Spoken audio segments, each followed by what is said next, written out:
기도하겠습니다. 아버지 하나님, 이 시간 종의 말씀을 전하기 원합니다. 능력의 장중에 사로잡아 주셔서 하나님의 말씀만 전하게 하시고 하나님의 말씀이 떨어지는 곳곳마다 회복의 역사, 변화의 역사, 온전케 되는 역사가 일어나게 하여 주옵소서. 오늘 꼭 참여하고 싶었지만은 출장하는 일 때문에 아니면 아르바이트 하는 일들 때문에 타지가 있기 때문에 참여하지 못한 심령들 여럿 있습니다.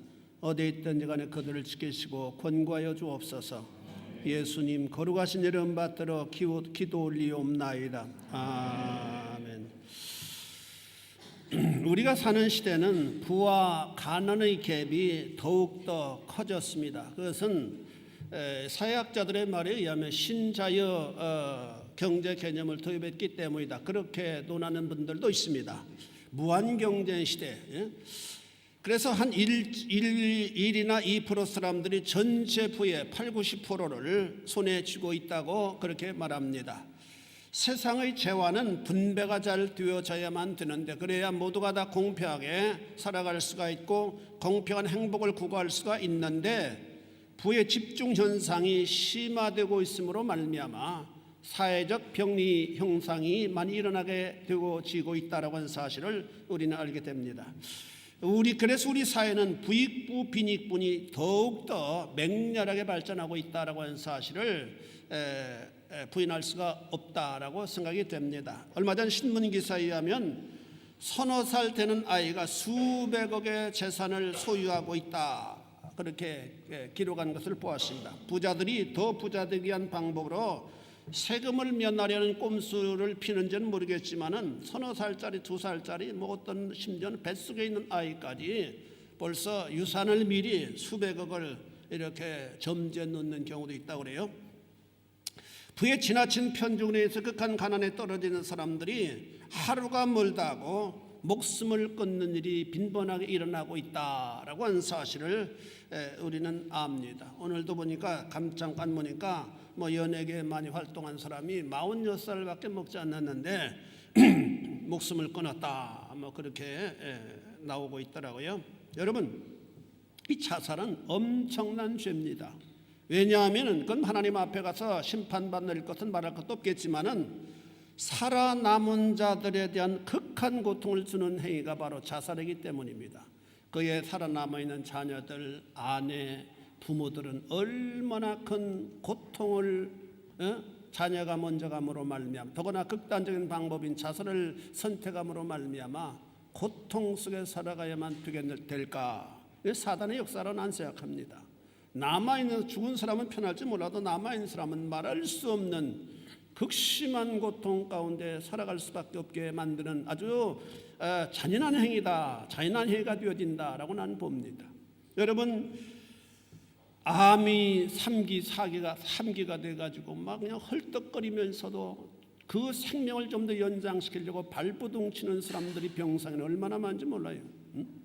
그런데 건강한데 조금 어렵다고 해서, 또 어떤 사업에 어려움을 겪었다고 해서, 또 명예가 좀 실추됐다고 해서 자살로 생을 마무리하는 것은 내가 볼 땐 성경이 아니고도 내가 생각해봐도 굉장히 주변 사람들을 고통에 처하게 만드는 악한 행위가 되어진다고 저는 생각합니다. 여러분, 어떤 경우에도 우리가 인생을 살아가면서 실패할 수 있어요. 잘못되어질 수도 있습니다. 심지어는 감옥에 갈 수도 있어요. 그러나 그것 때문에 잘못된 결단은 여러분들이 절대로 하지 않으실 수 있게 되길 바랍니다. 그 하나님 기뻐하지 않는 일입니다. 여러분, 이 가난은 불편한 일입니다. 그러나 가난하다고 목숨을 끊어서는 절대로 안 됩니다. 가난한 사람은 자살하라, 그렇게 성경은 절대로 말씀하고 있잖아요.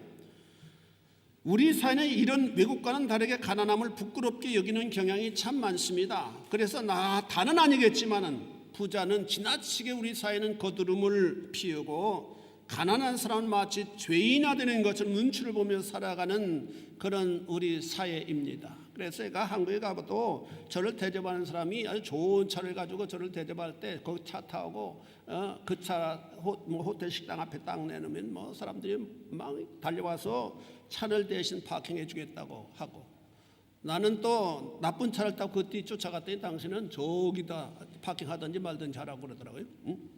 왜 우리나라는 그런 일들이 많이 일어나는지 모르겠어요. 그럼 얼마나 기분이 나쁘겠어요. 자기 식당에 밥 먹으러 갔는데 말이에요. 그러나 주님은 가난한 자를 주목하여 주시는 분입니다. 믿으시길 축원합니다. 우리 한번 옆 사람에게 인사합시다. 주님은 가난한 자를 긍휼히 여기십니다. 주님은 가난한 자를 긍휼히 여기세요. 이 세상의 부자는 가난한 자를 우습게 여기지만은 절대로 주님은 그렇지 않아요. 오히려 가난한 자를 불쌍히 여기시고 긍휼히 여기시는 분입니다. 이 시간 나사렛 예수 그리스도, 그는 가난한 자를 긍휼히 여기시는 이름입니다 라고 한 말씀으로 우리 함께 은혜 받는 시간이 되어질 수 있기를 바랍니다. 우리 주님은 가난한 분으로 세상에 오셨습니다. 주님 부유하신 하나님이신데 아주 가난하게 오셨습니다. 온 세상은 말씀으로 창조하신 넘치게 부유하신 분인데도 불구하고 그 모든 부유를 저 밀쳐두시고 아주 한 사람의 지극히 가난한 자로 이 땅에 육신을 입으시고 오셨다라고 하는 말씀입니다. 또 육신을 입고 이 땅에 오실 때 얼마든지 화려하고 부유한 가정의 아들로 오실 수 있었지만은 주님은 그런 것을 전혀 선택하지 아니하시고 아주 가난한 가정으로 우리 주님 오셨습니다. 뿐만 아니라 주님은 가장 곤란한 때, 즉 호적아래 베들레헴에 사람들이 올라갈 때를 선택하여 이 땅에 태어나셨습니다. 그리고 사람들의 이동이 너무 많아 순산할 호텔방이 없어서 짐승들이 거처하는 마국간으로 우리 주님은 태어나셨습니다. 전쟁이 발발한 때가 아닌 평화로운 시대에 그처럼 가난하게 태어나신 분은 아주 드물 거라고 생각이 됩니다. 더구나 만왕의 왕 되신 분이 말입니다. 그렇다면 돈이 없다고, 나는 가난하다고 불평하지 말아야만 합니다. 우리의 주님께서도 극한 가난 가운데 세상에 오신 분이시기 때문입니다. 여러분, 마곡간에 태어난 분 있어요? 아무리 돈이 없다고 해도 마곡간에서 태어나신 분은 없을 겁니다. 그리고 주님께서는 가난한 삶의 길을 고즈넉하게 걸어가신 분입니다. 또한 주님은 가난을 자책하거나 한 번도 가난함에 대해서 불평하지 않으시는 삶의 여정을 걸어가셨습니다. 주어진 길을 감사함으로 살아가셨습니다. 그런 삶을 사신 이유는 가난한 자들 구원하시기 원하셨기 때문입니다. 세상은 부자보다 가난한 자들이 훨씬 더 많습니다. 대부분이 가난한 사람이요, 부유한 사람은 몇 프로밖에 되지 않습니다. 이런 사실은 창조 사역 이후로, 아담과 하와가 범죄한 이후로 지금까지 지속된 이 지구촌의 변함없는 사실일 겁니다. 여러분, 역사적으로 가난한 자보다 부자의 수가 많았다고 기록된 시대가 있었다라고 하는 것을 읽어본 적이 있습니까? 그런 역사는 한 번도 없었다고 저는 봅니다. 어쩌면 지구촌의 이런 역사적 사실을 감안하셔서 수많은 가난한 사람들, 가난한 이유 때문에 눌리고 업신여기며 살아가는 사람들의 참 이웃이 되어주시기 위하여 주님은 아주 가난하신 분으로, 어떤 가난한 사람도 눈높이를 맞출 수 있는 그런 정도의 극한 가난한 분으로 이 땅에 오신 분이시다라고 말씀합니다. 주님은 얼마나 가난하셨는지 모릅니다. 그래서 마태복음 8장 18절 이하에 보니까 여우도 굴이 있고 공중의 새도 거처가 있어 인자는 머리 둘 것이 없도다라고 말씀하실 정도였습니다. 우리 주님은 제대로 쉴 안식처 하나 없었습니다. 머리 둘 곳이 없으셨습니다. 대체적으로 갈릴리가 그의 사역의 현장이었지만 예루살렘에 올라오실 때가 많이 있었습니다. 그럴 때 예루살렘에 제대로 된 안식처 하나가 없어서 쉬어야만 되는데도 불구하고 쉬기를 원하실 때는 나사렛의 집으로 가셔서 자주 쉬셨다라고 성경 기록할 정도로 그에게는 안식처 하나 허락받지 못하는 참으로 극한 가난의 여정을 살아가셨던 분이셨다라고 하는 사실입니다. 고로 가난한 분들은 그 가난을 수치로 여기지 말고 나는 주님의 근사치로 살아가는 사람이다라고 하는 자부심을 가져야만 합니다. 우리 한번 따라서 보겠습니다. 나는 주님의 근사치로 살아가는 사람이다. 주님이 가난한 자로 살았기 때문에 내가 가난한 자로 살아간다는 건 주님의 가장 근사치로 살아간 삶의 패턴을 우리가 추구하는 삶이 되어질 수가 있다는 하는 사실입니다. 가난은 결코 부끄러워해야 될 부분이 아니에요. 이유는 우리 주님도 가난하게 사셨기 때문입니다. 그래서 역사적으로 아시시의 성 프란시스나 리옹의 왈도 같은 사람들은 주님의 가난을 담기 위하여 자기의 모든 재산을 거절하고 자기 모든 재산을 팔아 가난한 사람들에게 나누어 주고 스스로 가난한 삶을 선택하기도 했습니다. 그러나 이런 선택은 아무나 할 수 있는 것이 아닙니다. 하나님 앞에 특별한 은총을 받은 사람들만이 이러한 선택을 할 수 있게 되는 겁니다. 두 번째로 가난한 자를 긍휼히 여기신 주님입니다. 주님은 가난한 과부를 주목하셨습니다. 마가복음 12장 41절에 보니까 주님께서 연복궤를 대하여 앉으사 무리 연복궤에 돈을 넣는 것을 주목하셨어요. 그런데 부자는 많이 넣는데 한 가난한 과부는 2렙돈 곧 한 고토란트를 넣는 것을 우리 주님은 유심히 보셨습니다. 그 돈의 가치 요즘으로 치면 1,000원 미만의 돈입니다. 당시 문화로 과부는 살 길이 막막한 사람입니다. 직업을 찾을 수가 없었기 때문입니다. 그래서 하나님은 과부에 대해서 계대 결혼을 말씀하신 건데, 계대 결혼인 건 뭐예요? 자기 남편이 죽으면 남편의 남자 동생과 결혼하는 것이 계대 결혼입니다. 이렇게 계대 결혼을 창설하신 이유도 실제적으로 과부가 아이들과 함께 세상을 살아가기가 막막했던 문화였기 때문에, 시대였기 때문에 하나님께서 과부의 살 길을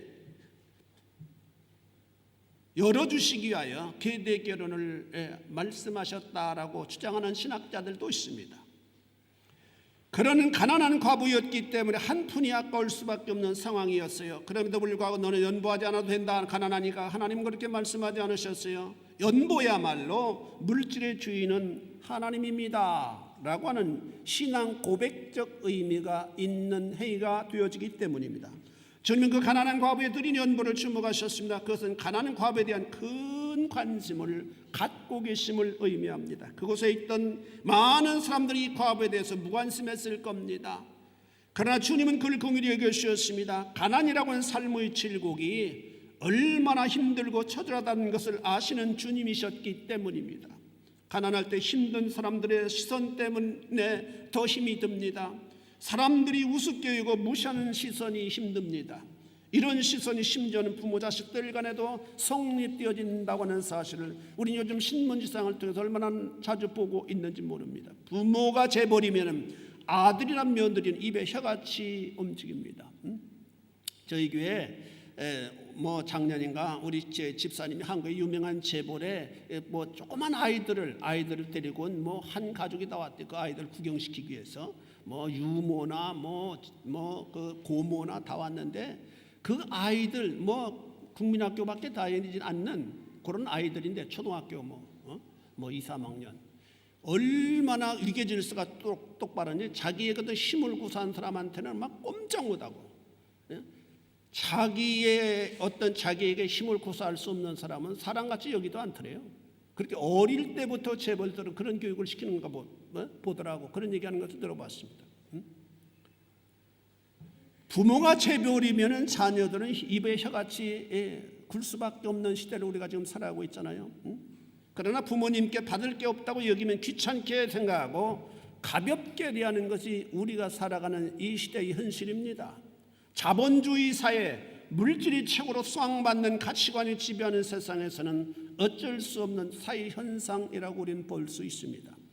그러나 우리 주님은 가난한 사람, 물질이 없어 고통당하는 사람들을 긍휼히 여겨주신다고 말씀합니다.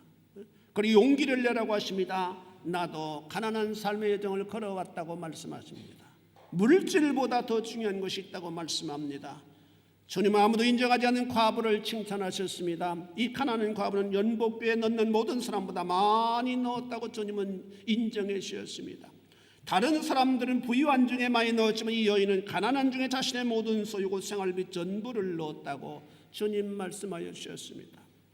주님이 이처럼 온 마음을 다해 섬기는 사람을 인정하여 주시는 분입니다. 그가 부자든 가난한 사람이든 말입니다. 뿐만 아니라 가난한 자를 긍휼히 여겨주시는 주님입니다.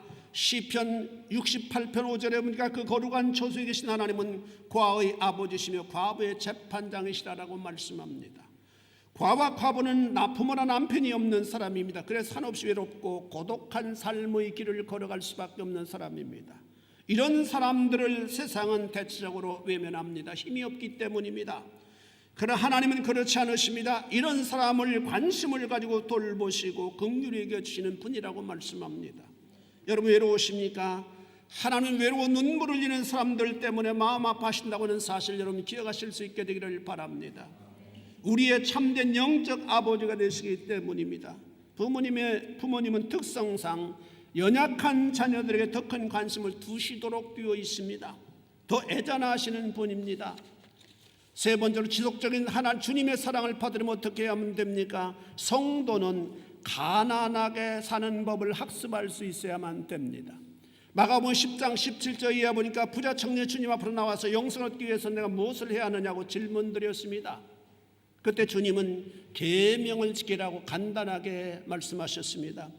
청년은 곧 대답하길 내가 계명은 어릴 때부터 지켰다고 대답했습니다. 그러자 주님은 아직 내가 한 가지 부족한 것이 있는데 너의 재물을 다 팔아 가난한 자들에게 나누어 주고 너는 나를 따르라고 말씀하셨습니다. 그때 부자는 쓸쓸히 떠나가 버렸다고 말씀합니다. 주님은 떠나는 청년을 보시고 제자들에게 말씀하셨습니다. 낙타가 바늘기로 나가는 것이 부자가 하나님 나라에 들어가는 것보다 쉽다. 이게 무슨 말씀입니까? 부자는 천국에 못 들어간다는 말씀이에요? 아니요. 부자나 가난자나 천국에 들어갈 수 있는 것은 하나님의 능력으로 밖에는 가능하지 않다라고 하는 사실을 설명하시기 위해서 이런 비유를 말씀하셨습니다. 오직 하나님의 능력으로만 우리가 천국에 갑니다. 믿으시길 축원합니다. 가난하다고 천국에 가고 부자라고 천국에 못 들어가는 것이 아니라 가난한 자나 부자나 예수 그리스도를 구주로 믿을 때 천국에 이르를 수가 있게 되어진다라고 하는 사실을 여러분 믿으실 수 있게 되기를 바랍니다. 그러나 많은 소유를 지니게 될 때 그 소유로 인해서 영생에 관심을 두기가 힘들게 되어진다라고 하는 사실입니다. 아마 여러분들 가운데도 유학을 왔는데 아버지가 부자라 한 달에 유학비를 5,000유로 내지 10,000유로 보내는 그런 분이 없겠지만 우리 교회는 그렇게 유학비를 한 달에 5,000유로나 10,000유로 받는 학생이 있다면 절대 교회 나오지 않을 거예요. 쾌락을 추구하기가 너무 좋은 세상인데 교회를 왜 나와서 꾹부려 앉아 1시간 동안 답답하게 예배드릴 수 있겠습니까? 그 돈 가지고 흥청망청 독일도 가고 영국도 가고 미국도 가고 온통 돌아다니다 판나지 않겠어요? 그런데 놀라운 것은 그렇게 받고 있는데도 불구하고 주일날이면 하나님 앞에 경건하게 예배드리러 올 수 있는 사람은 정말로 하나님의 택하신 아름다운 믿음이 있는 사람입니다. 믿으시길 축원합니다. 부자라고 다 예수 못 믿는 게 아니에요. 우리는 주님의 말씀을 통해 중요한 사실을 배워야만 합니다. 진정한 의미에서 볼 때 성도는 가진 것이 많을 때 신앙생활을 제대로 하기가 힘들게 된다라고 하는 사실입니다. 그래요. 제가 전도사 때부터 이제까지 쭉 보면 가진 것이 많은 사람들은 신앙생활이 별로 굉장히 유익이 되는 것이 별로 없어요. 물론 가진 것이 많아도 신앙생활을 잘하는 사람이 있습니다. 부인할 수 없는 거예요. 그러나 대체적으로 보편적으로 가진 것이 많은 사람은 신앙생활이 참 어렵습니다. 여러분 생각해 보세요.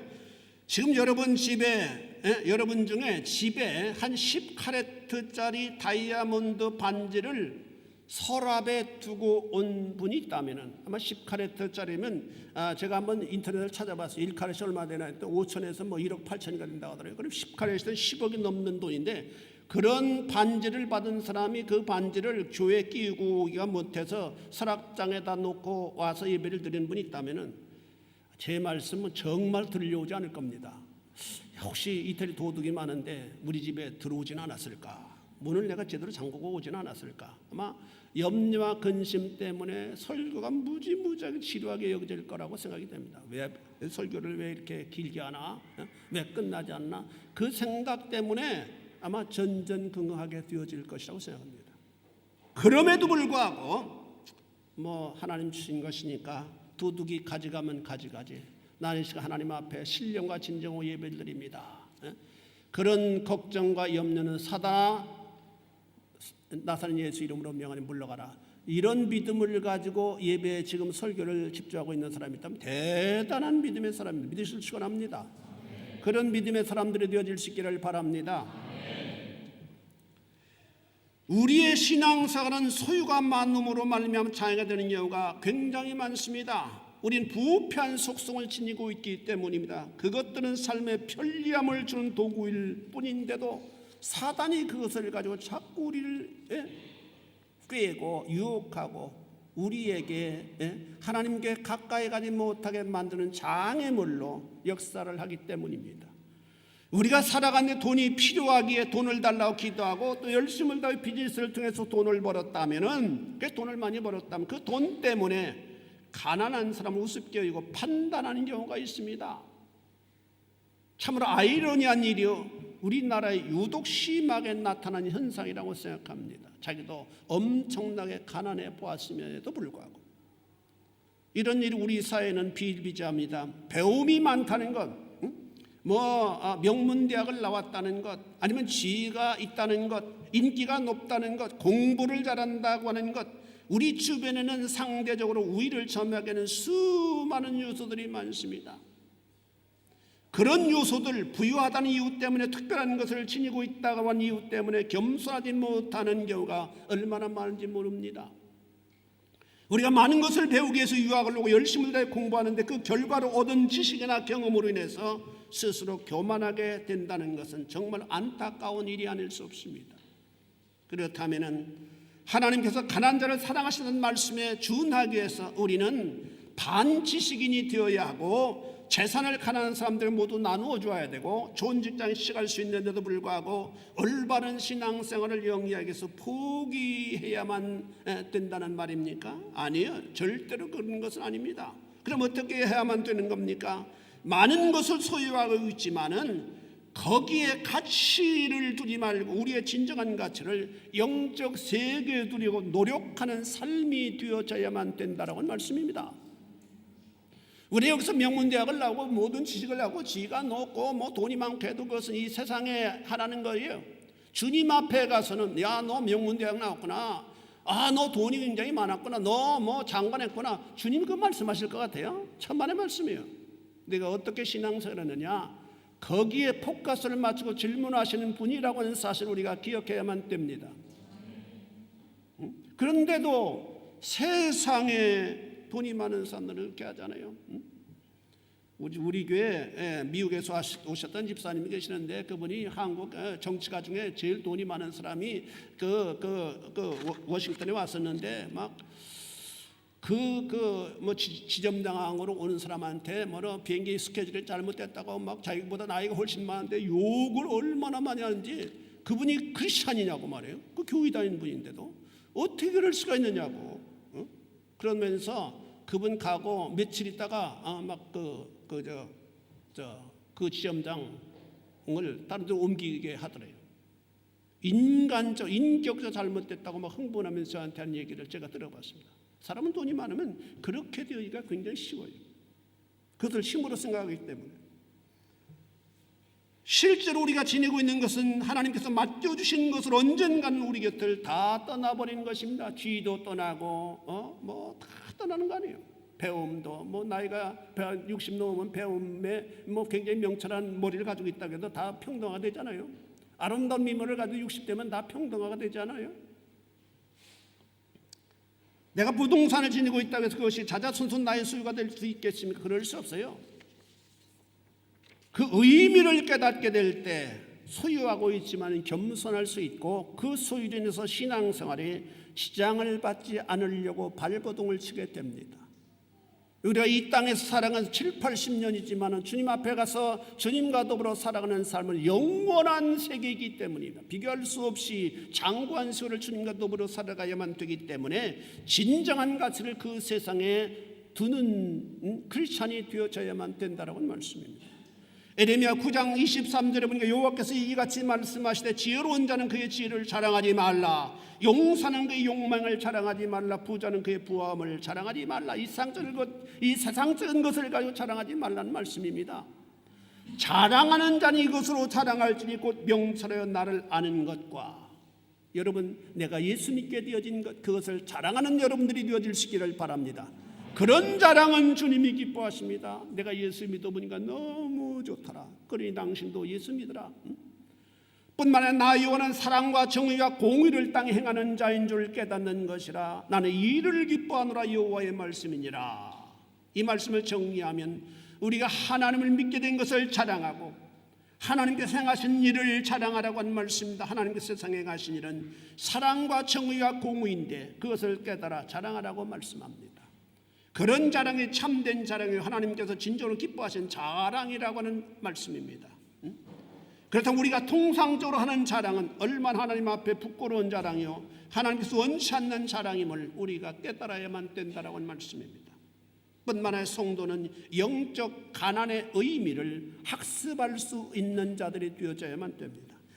가난한 사람은 얻기를 열망하지만 부유하다고 여기는 자는 학습하려고 하지 않습니다. 그런 의미에서 스스로 부하다고 여기는 자를 하나님은 미워하십니다.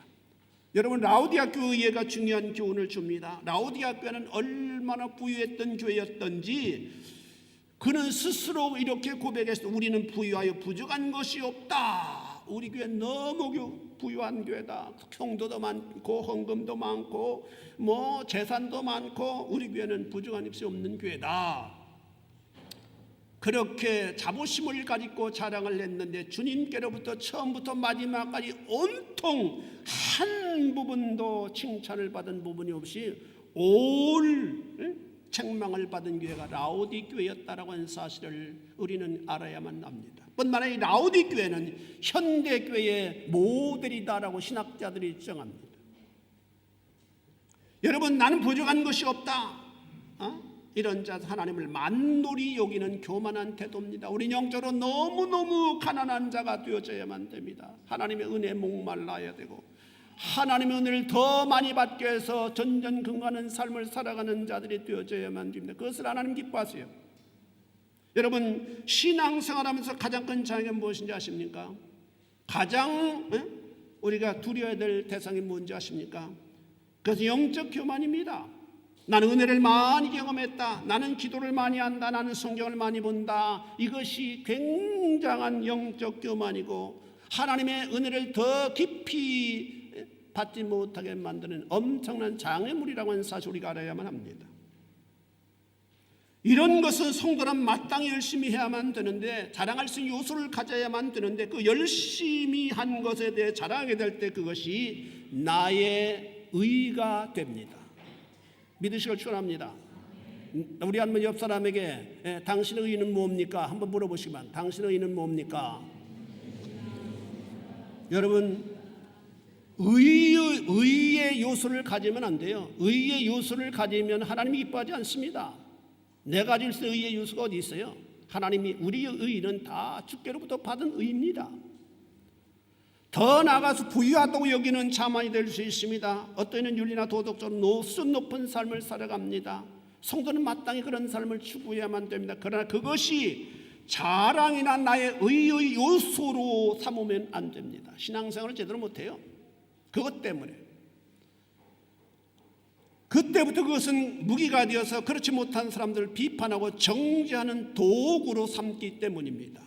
주님은 그런 태도를 지녔던 바리새인들을 통렬하게 비판하셨습니다. 이 독사의 새끼들이라고 말씀하셨습니다. 그럼 어떻게 해야 될까요? 어떤 부분이 탁월하다면 어떤 사람은 어떤 부분이 탁월할 수 있습니다. 그 탁월하다면 그것을 자랑의 요소로 삼지 말고 은혜의 요소로 여길 수 있어야만 된다라고 하는 사실입니다. 자랑하지 말고 하나님의 은혜요. 누가 그걸 칭찬하면 하나님의 은혜입니다. 나에게 은혜를 베풀으셨기 때문에 내가 그 부분에서 조금 잘할 수 있는가 모르겠습니다. 하나님의 은혜입니다. 하나님의 은혜입니다. 우리 한번 옆 사람에게 해보십시다. 하나님의 은혜입니다. 하나님의 은혜입니다. 누가 나에게 칭찬, 당신 노래 참 잘합니다. 당신 참 돈이 많습니다. 당신 아주 얼굴이 멋지게 생겼습니다. 하나님의 은혜입니다. 예, 내가 좀 생겼지요. 그렇게 하지 마시고. 여러분, 성도가 가난하다고 여길 때 은혜가 임합니다. 믿으시길 축원합니다. 주님이 이 땅에 오신 목적이 가난한 자에게 복음을 전하게 하시려고 오셨다고 누가복음 4장 18절은 말씀하고 있기 때문입니다. 이 가난은 돈이 없는 가난, 그것만을 의미하지 않습니다. 그런 좁은 의미가 아니에요. 우리 영적으로 더 중요한 영적인 가난이에요. 내가 영적으로 가난하다고 여길 때 주의 은혜가 임합니다. 가난하다고 여길 때, 가난하다고 자기가 깊이 깨닫고 하나님 앞에 기도할 때 기도의 톤이 달라지게 됩니다. 더 간절성을 띠게 됩니다.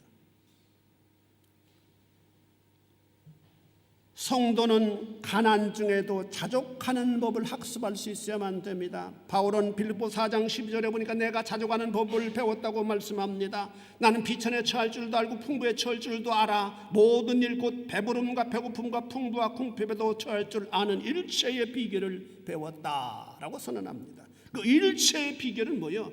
하나님만 의지하게 만든다라고 하는 사실입니다. 사랑하는 성도 여러분, 나사렛 예수 그리스도 그 이름은 가난한 자를 긍휼히 여겨주시는 위대한 이름입니다. 그렇다면 성도된 자마다 영적 가난한 자임을 깨달아야만 됩니다. 배고파하는 자는 밥을 그리워하도록 되어 있습니다. 영적 가난한 자는 부욕해 해주시는 주님을 항상 구하도록 되어 있습니다. 성도는 하나님의 은혜에 대해서 목마름을 느껴야만 합니다.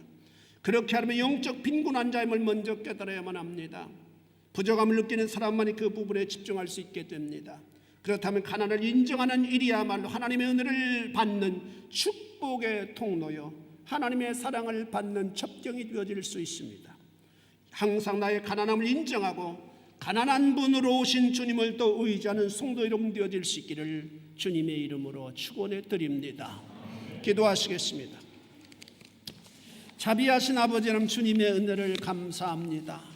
아버지 하나님이여, 참으로 타이슨 스스로 나는 심히 비천하고 가난하다고 고백했는데, 아버님 그럴 때 하나님의 은혜가 그에게 놀랍게 임했던 사실 우리는 기억합니다. 아버지 하나님, 우리도 이 땅에 살아가면서 어떤 부분에 탁월한 축복을 덧입고 또 부할 수도 있고 또 지위가 높아갈 수도 있고 인기가 높아질 수도 있습니다. 그러나 그런 가운데에서도 정말 하나님의 은혜만 아버지 하나님이여 집중적으로 아버님 바라보게 하나님 인도하여 주셔서 항상 하나님 은혜 속에 살아가는 영적 부유한 자들이 되어질 수 있도록 주님 축복하여 주옵소서.